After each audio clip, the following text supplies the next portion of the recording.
In 1932, the sports editors of 43 Canadian newspapers chose a man to bear the title Canada's Greatest Athlete. That man was golfer C. Ross Somerville of London, Ontario. The only other serious potential choices were pilot Alex Wilson and bicyclist Torchy Pedden, but the choice was not close. It was Somerville in an absolute landslide. By the 1950s, that title had passed to Lionel Conacher. Conacher was a football running back in the 1920s in Canada, the same era that Red Grange was thrilling fans in the United States and helping to get the NFL off the ground. In 1954, Conacher was a member of Parliament for the Toronto Trinity community. He was playing in the annual friendly softball game with the press club when he hit a triple and collapsed dead at third base of a heart attack. By 1983, professional wrestler Gene Kiniski had been calling himself Canada's greatest athlete for years. Wayne Gretzky had already been playing professional hockey for 5 years by that point, and people had the temerity to suggest to Kiniski that perhaps the man they now call the Great One was in fact more deserving of that moniker. Kiniski did not agree, though he admitted that people only thought that about him just because he said it. As you can see, that title of Canada's greatest athlete holds some weight. It's kind of a long, proud tradition. A number of men have held that title of Canada's greatest athlete over the years.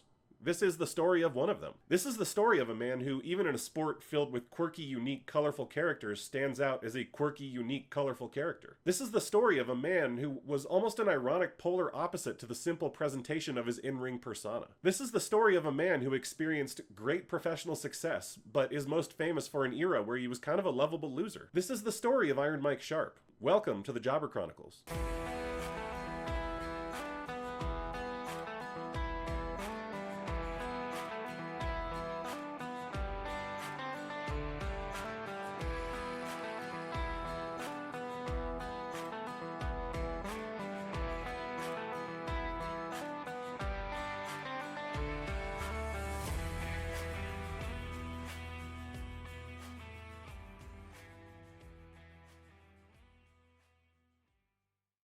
Mike Sharpe Jr. was born October 28, 1951 in Hamilton, Ontario, Canada. His grandfather, Digby Sharpe, was a well-known local police officer in Hamilton. At 6'4", 240 pounds, it was perhaps easily predictable that Digby Sharpe would have enormous, powerful sons, and that is exactly what happened. His two sons, Ben and Mike, would grow into hulking young men, each 6'5", capable of great athletic feats, it was said. Ben Sharpe competed as a rower for Canada in the 1936 Olympics, perhaps better known as the Berlin Olympics, the Nazi Olympics, the Jesse Owens Olympics.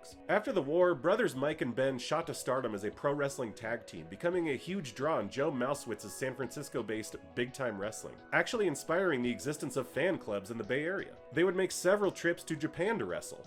Indeed, they were part of the vanguard of gaijins who would begin making that foray into the world of puroresu, becoming part of the breakout moment for Japan's greatest star Riki Dozan, who was a bigger deal there in the 1950s than Hulk Hogan was in the 80s or Steve Austin and The Rock were in the 90s in the United States. In America, the Sharpes would capture the NWA World Tag Team titles an astonishing 18 times over the course of the 1950s. Mike's uncle Ben would attain the NWA Hawaii Heavyweight title in 1953. In 1948, Mike Sharpe Sr. married Kathleen Sharpe in California, and they had Mike Jr. a few years later. Mike Sharpe Sr. was never close to his son, the future Iron Mike. The family lays this at the feet of his mother Kathleen, who moved back to Canada after she divorced Mike Sr. Mike Sr. wanted to get to know his son and have him be close to his half-siblings in California, but apparently he just did not get that chance. According to Mike's cousin Karen Sharpe, daughter of Ben, Iron Mike's mother, quote, told Mike a bunch of lies about his father. He was supposed to have custody of him. He finally got custody of him when they showed up here in California one time and Michael got in trouble and was at a boys' ranch. I remember going with my dad and my uncle to go visit him. Somehow my Aunt Kathleen finagled herself and got him out of there. They took off and went back to Canada and my uncle couldn't do anything about it because the custody was here in California. The future Iron Mike Sharpe had his own athletic beginnings in boxing and weightlifting, billed at the time as Mike Sharpe Jr. Like his father and uncle, Mike Sharpe grew up to be an enormous man, 6'4", 270, and built like an athlete. As a teen, he began working out at a gym on Cannon Street in Hamilton, where he would terrify the other fighters with his size and power. The teenage Mike Sharpe hit the heavy bag so hard that he broke the chain which attached it to the ceiling. Peter Tassi, one of his fellow boxers back then, said of Sharpe, "I never got hit harder by anybody. One time they thought I was dead." Tassi was knocked out cold 3 times by Sharpe in simple sparring sessions. Mike Sharpe Jr. came around to wrestling relatively late. He had tried a little amateur wrestling at the local YMCA, but he did not go into his father's line of work until age 25, when he was trained by Dewey Robertson. Dewey Robertson spent a lot of years looking like, well, a wrestler, but you probably know him better as this guy, the missing link, from the mid-80s WCCW and WWF. Sharpe went immediately to work in Vancouver's All-Star Wrestling for Al Tomko and the aforementioned Gene Kiniski, the former Canada's greatest athlete. This was the home promotion for an impressive array of talent, including play-by-play man Mauro Ranallo, who mostly calls MMA and boxing now, but got his start as a teenager in All-Star Wrestling. Sharpe was twice the Canadian Tag Team Champion in All-Star, and once the Pacific Coast Heavyweight Champion. He then moved on to Bill Watts Mid-South Wrestling, where he defeated Killer Khan for the Louisiana title. That Louisiana title would be held by Jack Briscoe, Jose Lothario, Ernie Ladd, Jake Roberts, and JYD in its long, prestigious run. Sharpe would hold that title twice, and also the Mississippi title twice in his run there. Sharpe would also win the Brass Knucks title in 1979 from the future outlaw Ron Bass. As Brass Knucks champ, he would defeat Angelo King Kong Mosca and Ivan Koloff, but he would eventually drop that title to Mosca on July 9th, 1979. As is always the case with territory wrestling, you would run into your fair share of familiar faces. Here he is in a tag match against the future $1 Million Man and Matt Bourne, known best to a certain subset of fans probably as Doink.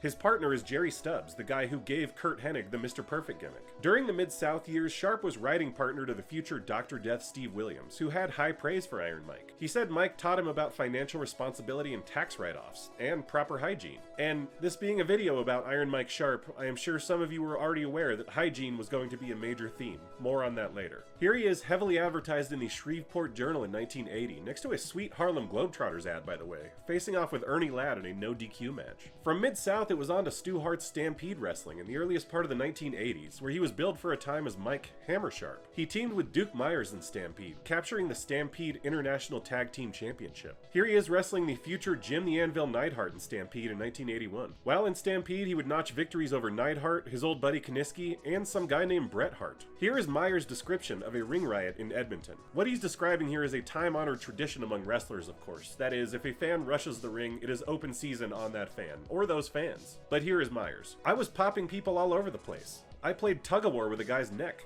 I had him in a front face lock and a cop had him by the feet. The cop said, "I've got him." I said, "No, I've got him." Mike is over in the corner. He was told to go to the corner for the finish. I busted about 3 or 4 people. After the match was over, I said, "Mike, how many did you get?"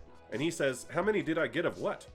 I said, "The fans when they were coming in the ring." He said, "Oh man, I thought those were baby faces. He never touched anybody." During a run in Georgia, he would defeat Jim Duggan, Bobby Eaton, and Ken Patera. In late 1984, Sharpe would do a tour in the Memphis Continental Wrestling Association, where he would win the Mid-American Heavyweight title, defending it against Lanny Poffo, Jimmy Valiant, and Tojo Yamamoto. He would eventually lose that title to Valiant, but he would get shots at Jerry Lawler's AWA Southern Heavyweight title and Ronnie Garvin's NWA National Heavyweight title while he was there. Throughout these early years, Sharpe would make intermittent trips to Japan, arguably the locale of his father and uncle's greatest professional successes. There, Iron Mike would work many of the country's biggest stars. Here he is wrestling Giant Baba and the Destroyer. His partner is Gene Kiniski, that aforementioned former Canada's greatest athlete. He actually teamed with Hulk Hogan in Japan in 1984, just before Hulkamania would take the wrestling world by storm in the United States. On these trips to the land of the rising sun, Sharpe would reportedly bring an army duffel bag filled with 200 pounds of tuna, because he did not want to eat the food in Japan. In summation, by the time his WWF run began, Mike Sharpe was a player. He was winning matches, winning titles, involved in feuds, and major angles everywhere he went. In 1983, Iron Mike Sharpe finally went to the WWF, where he would stay until 1995. He made his debut there on the 15th of February, 1983, defeating Kurt Hennig of all people at a TV taping in Allentown, Pennsylvania. Sharpe's pre-WWF success would continue initially into his run there, as he would beat Tony Gurria, Jules Strongbow, and Pat Patterson in April. By summertime, he would defeat Butcher Vachon, Swede Hansen, and Ivan Putski, as he took Rocky Johnson and Ivan Koloff to no contests. Certainly the highlight of Sharpe's 1983, though, came on April 30th. He got a shot at the champion. Backlund Sharpe at the storied Philadelphia Spectrum. I would love to show you footage of this match, but it is not on YouTube if it exists at all. Sharpe took Backlund 20 minutes, though the champion would come out on top in the end, and we all know that title history. Backlund would shortly lose the title to the Iron Sheik, who would lose it to some guy named Hogan. Canada's greatest athlete would get rematches with Backlund for different titles, but he never managed to take the gold off the future presidential candidate. So, where would Mike Sharpe go from here? The guy who on the territories defeated so many of the current crop of WWF mainstays? The guy who had just taken the world champion 20 minutes at the Spectrum and got several more shots at him? The guy who was a few months removed from Maclean's magazine verifying his claims to being Canada's greatest athlete? Where do you go when you've flown so near to the sun?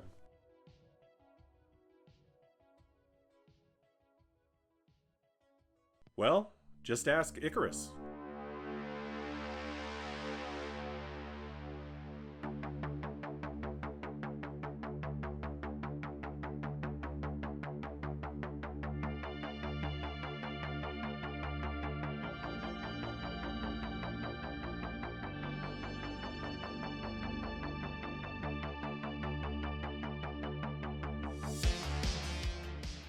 The wrestling business is a fickle mistress, and your record is only as good as the booking committee's perception of you. In 1984, Mike Sharpe's win-loss record in the WWF plummets and never recovers. He was one of those guys who would still pick up the occasional win over Paul Roma, Scott Casey, Jerry Allen, Ivan Putski, Stevie Offey, Lanny Poffo, but clearly for Canada's greatest athlete, things had changed.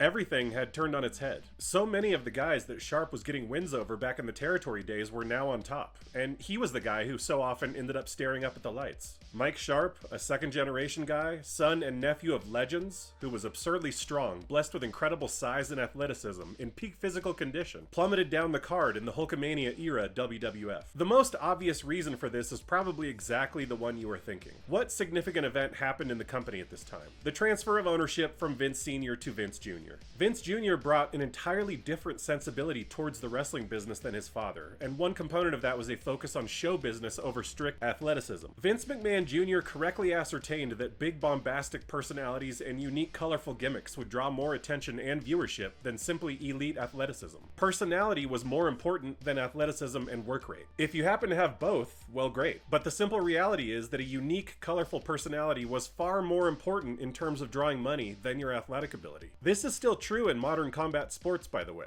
Mike Sharpe, as great as he was, his presentation in the ring was pretty basic and simple. Black boots, black trunks. I would never say he had no personality, that would be ridiculous. But compare him to Rick Rude or the Big Boss Man or Brutus Beefcake, in terms of on-screen charisma for the era, it's just no comparison. But behind the scenes, some issues had started to arise as well. According to wrestler and referee Sal Carenti, Sharpe was asked to appear on Piper's Pit with the Tonga Kid, where Tonga would challenge Piper to avenge Jimmy Snuka. The idea was that Piper would tell Kid he had to go through Mike Sharpe first, and if he beat Sharpe, then Piper would fight him. Sharpe refused to do this. He thought having the Kid go over him would make him look weak. The company still did the angle without Sharpe, with the executioner filling the role that had been offered to Mike Sharpe. And anyway, you could argue that Sharpe had a point. He had just wrestled for the title fairly recently. You could argue that plenty of wrestlers had advocated for their booking before then and after then. Plenty had given their booker the old "that doesn't work for me brother" treatment. Sometimes you get into a game of chicken with your boss, and sometimes it works out great for you.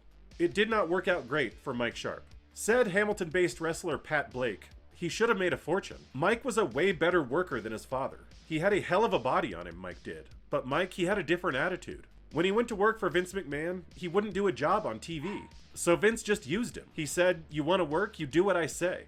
Vince McMahon, you know, he's got the last word.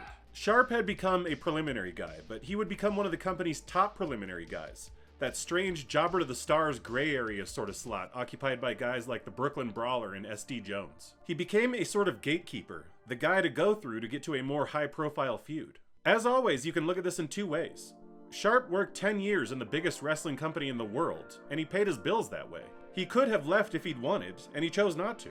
He got booked plenty, even given his status on the card, still getting listed on the TV Guide entries for the WWF's various wrestling programs. Even in the era that he rarely won, he was still listed as a draw alongside bigger stars in the TV listings. In 1986, when he was well and truly into his Jobber to the Stars phase, here he is in a featured match in front of a crowd of 65,000 in Toronto, losing to Dick Slater in the mid-card. Look at this 1986 poster during the height of Hulkamania for a live show at the Mississippi State Fair. Hey, look who was on it.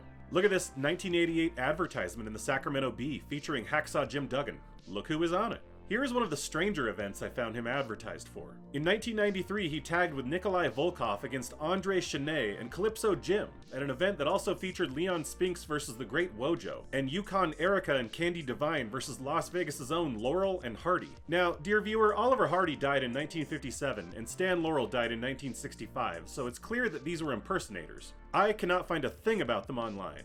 If anyone knows anything, please don't hesitate to let me know. But more to the point, Iron Mike Sharpe was an absolute workhorse for the World Wrestling Federation, wrestling 74 matches in 1985, 117 in 86 and 87, and 119 in 88. Pretty well right in line with fellow Jobbers to the Stars Steve Lombardi and SD Jones. You could not claim that the company did not use him. You could certainly argue that this graph, to a much greater degree than winning percentage, demonstrates what the company really thought of him. He probably very easily could have popped over to WCW for a run there, and probably gotten a bigger push there. if that's what he cared about. If Mike Sharpe's fall down the card and his place on the card for the majority of his WWF run ever bothered him, he doesn't seem to have said so publicly. Besides the fact that he worked every major star of the era, a number of memorable aspects of Iron Mike's WWF run stand out. In 1984, he actually did guest on Piper's Pit. Piper brings up that fans refer to Mike as a wimp, which would send him into a violent rage. From a wrestling perspective, this is of course great heat, the equivalent of fans referring to Bobby Heenan as Weasel. The heel pretends to hate it, but secretly they love the reaction that they're getting. But Piper would try to calm Mike down and set up some boards for him to break. Mike initially looks as if he will break them, but then he declines, deciding that he has nothing to prove. Again, great heel move. Sharpe would even go on Tuesday Night Titans to talk about how it wasn't good for him that the fans called him wimp, that it raises his blood pressure. Of course, what a wonderful way to get them to keep doing it. There was of course the forearm brace, a gimmick that the company would repurpose for Lex Luger in the next decade. It was supposed to be for an injury that never healed, but it would tend to knock people out when Sharpe would hit somebody with a forearm smash. The dastardly heel Sharpe had been loading it with metal. The live crowd would be begging the referee to check Sharpe's forearm.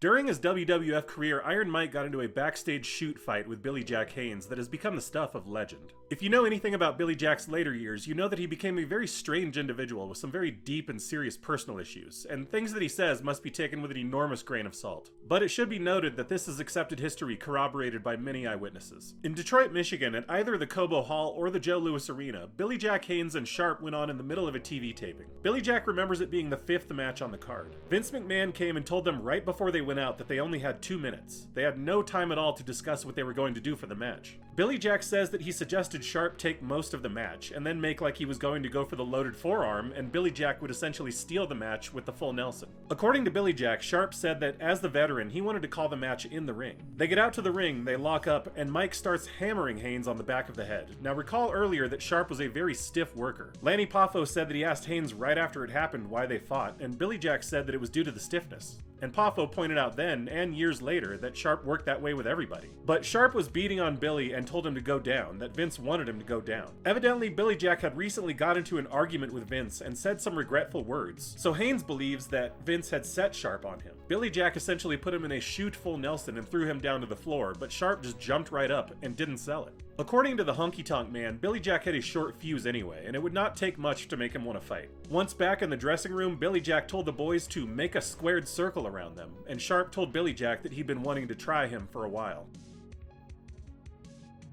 Billy Jack won this fight, and it was not close. It was a brutal beating. Haynes lays the blame for this incident at Vince McMahon's feet, since it was he who instigated the incident to begin with. But he said Vince did fire him over it. And in spite of losing the fight handily, Mike Sharpe took the blame in front of Vince and saved Billy Jack's job. According to some reports, Randy Savage also lobbied hard for Billy Jack.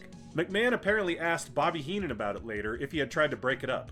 Heenan's response was, "Like I'm going to get between Billy Jack and Sharpe." Lanny Poffo saw Mike Sharpe a week later and said that he was unrecognizable. Billy Jack and Hillbilly Jim would both later say how much they liked Mike Sharpe, and Haynes in particular said that this is just the kind of thing that can happen sometimes backstage in wrestling. I see it as kind of a good object lesson. Mike Sharpe was a bad dude. Billy Jack Haynes was also a very bad dude. On that day, Billy Jack Haynes was badder. Mike Sharpe was a legendary tough guy and a trained boxer, and Billy Jack Haynes absolutely annihilated him. No matter how bad you think you are, there's always somebody badder.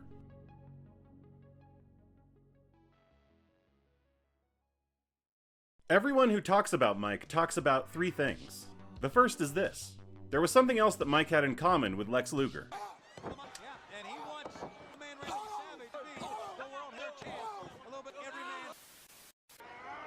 Sal G now on the receiving end is how quickly the tide can turn in professional wrestling. Iron Mike Sharpe was famously one of the loudest in-ring wrestlers to ever do it.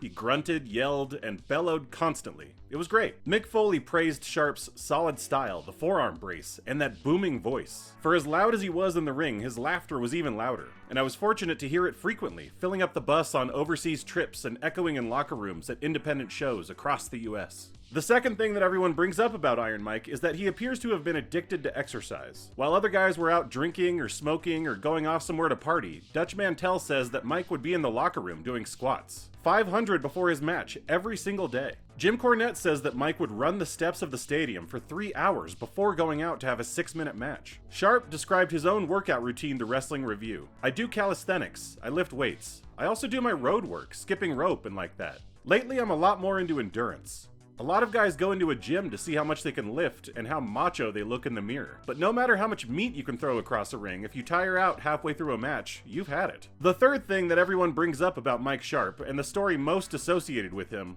the one you cannot get away from, is his intense obsessive-compulsive disorder. We mentioned earlier that Steve Williams said that Mike taught him about personal hygiene. Well, that is putting it mildly. Williams said that even back in the territory days, Mike would shower when he got up in the morning, before his match, after his match, and then again at night, taking 4 to 5 showers a day. George the Animal Steele said that Mike would carry his own toilet paper with him. Hulk Hogan noted that Mike Sharpe would carry a bag of deodorant sticks with him and use up an entire stick per arm in one use. Jake Roberts said that backstage everybody would shake Mike's hand on purpose to mess with him because they knew it made him so uncomfortable. A guy would shake his hand and then Mike would have to go wash his hands for 3 or 4 minutes, and then somebody else would walk by and shake his hand again. Mike Sharpe wrestled Lanny Poffo a ton, and they were also riding partners for a long time. He said that Mike would wear gloves to pump his gas. When they would stop on the road at a store, Lanny would be in and out by the time Sharpe would even walk in because he was still outside patting himself on the leg. Once, late at night, Lanny and Mike were heading home, and Lanny was bored by the conversation, so on a whim he asked Iron Mike if, being such a germaphobe, he performed a particular kind of intimate act on women. Cough cough, ahem. He further asked Mike if he needed to wear a bib from Red Lobster in order to do so. When he tells this story, Lanny did a wonderful Mike impression. Ha ha, that's a personal question. Ha ha ha. And then there's the showers. Multiple backstage individuals noted that Mike could work the first match on the night's card and still be showering as the main event was going on. Jim Brunzell, Jake Roberts, Gary Michael Capetta, and many others have told the story of the time that Mike wrestled at either the Philadelphia Spectrum or Boston Garden, depending on who's telling the story, and was in the shower for so long that they ended up locking the doors on him. Like he was the last one left in the building, him and the night watchman. That watchman was so surprised to find him that he sicked his guard dog on Mike before he could explain who he was. The shower stories are funny unless you happen to be riding with Sharpe at the time. Back in the days working for Bill Watts, you probably spent the majority of your time driving, according to Arn Anderson. You would be expected to make 3,000 miles in a week. And you were allowed to leave when your match was over, so you could get out of Dodge and make the next town and get a head start on your rest if you were smart about it. But not if you were riding with Mike Sharpe, who would still of course be in the shower when the main event was happening. When he finished up wrestling in the WWF in 1995 at age 43, Iron Mike kept working in some smaller Northeast indies for a couple of years. Wrestling was of course scorching hot at the time, as the Attitude Era got into full swing in the two big companies, but Mike Sharpe was not to be a part of it. He had lived through an earlier golden age, working for the WWF throughout the entirety of Hulkamania, but he would not work through this second golden age. He worked a few matches here and there for the New Jack City Wrestling, the Mid-Eastern Wrestling Federation, and USA Pro Wrestling before retiring for good in 1997. When Sharpe retired, he focused on his wrestling school in New Jersey, which he had begun all the way back in 1991 when he was taking a break from wrestling full-time in the WWF. There he would train the Haas brothers, Crowbar, and Mike Bucci, better known as Supernova in ECW and Simon Dean in WWE. Simon Dean said that when Mike would train him, they would warm up for an hour doing P90X exercises, and then they would train until 11 p.m. And after he'd leave, Mike would still be working out in the school. Mike did not smarten him up to the biz, Dean said. There was not a lot of spoken knowledge, he more showed him and had him learn through osmosis. Mike trained guys for a long time. Here's a guy called Tony Capuccia who wrestled as General Mussolini, who Mike was training in 2000. He also trained Jerry Tweet, better known as The Wall in WCW. Oh, up there. That's on top of the hotel. That's about 15 stories in the air. Look at that. That's the Wall. Maybe the Wall will choke slam Hogan from the top of the hotel. In 2016, at the age of 64, Mike Sharpe died in his hometown of Hamilton. He had moved back years earlier to care for his ailing mother, and after she passed, he became something of a recluse, never doing events, rarely being seen in public. He would not attend gatherings of local Hamilton wrestlers, though he would continue to visit patients at the hospital where he had spent some time. The one major exception as to public appearances was appearing in a video tribute to Angelo Mosca, 4 months before Sharpe passed. In 2007, he had badly cut his leg gardening, which led to a terrible infection, frequent wheelchair use, and ongoing health issues that lasted the rest of his life. His friend Angelo Mosca Jr. noted that Sharpe's home was covered with posters and trophies from his glory days, and he was happy to discuss them with his friends. He would turn down interview requests because he didn't want to be seen as old, depleted, and broken, as opposed to the physically fit juggernaut of a man that he had once been. I can't help but see anything but sadness in Mike's final years as a recluse. The guy would work out for hours before and after his matches, literally putting in hundreds of squats before going down and having a 6-minute match. That guy would have never wanted to be a broken down down old recluse, not in a million years. I can't help but think of that Neil Young lyric, "It's better to burn out than to fade away." I don't know how Mike Sharpe would have felt about that. I only hope that he found some joy and comfort in those later years with Angelo Jr. and his other friends. Mike Sharpe made such an impression in his hometown of Hamilton that when he passed, local musician B.A. Johnston started a petition to have a statue of Sharpe put up in town. Said Johnston, "I saw him as a symbol of the city itself. Kind of like an avatar or a walking Hamilton. It symbolized the dirty grittiness. His obliviousness that he was going to get pummeled was kind of Hamilton." Mike Sharpe was an elite athlete, an absolute bear of a man. A second-generation wrestler who seemed like he'd been destined for superstardom in a different company or a different era. Like so many others, he made a business decision and went where the money was, spending his career putting over others in the World Wrestling Federation and doing it very well and very memorably. His in-ring style was memorable to fans, and his personal mannerisms, brought about by his fairly intense OCD, were extremely memorable to his coworkers. Canada's greatest athlete was one of the most memorable enhancement talents of the Golden Age. This is the guy that he wanted to be remembered as, and this is how we will remember him here. For the Jobber Chronicles, I am the world-renowned historian. Be good, kiddos. Peace out.